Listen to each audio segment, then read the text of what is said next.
అందరికీ నమస్కారం. నేను మీ ఆలపాటి రాజేంద్ర ప్రసాద్ని. ఈ నెల 27వ తారీఖున జరిగే ఉమ్మడి కృష్ణా గుంటూరు జిల్లాల పట్టభద్రుల ఎమ్మెల్సీ అభ్యర్థిగా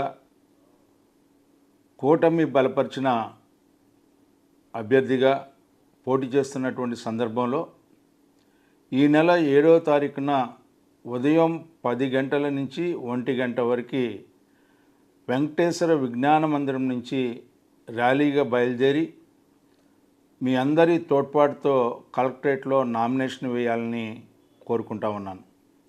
ఈ నామినేషన్ కార్యక్రమానికి ఉద్యోగస్తులు, నిరుద్యోగ యువత, బీజేపీ, జనసేన, తెలుగుదేశం పార్టీ నాయకులు, కార్యకర్తలు అందరూ కూడా మద్దతుగా ఈ కార్యక్రమంలో పాల్గొని విజయవంతం చేయవలసిందిగా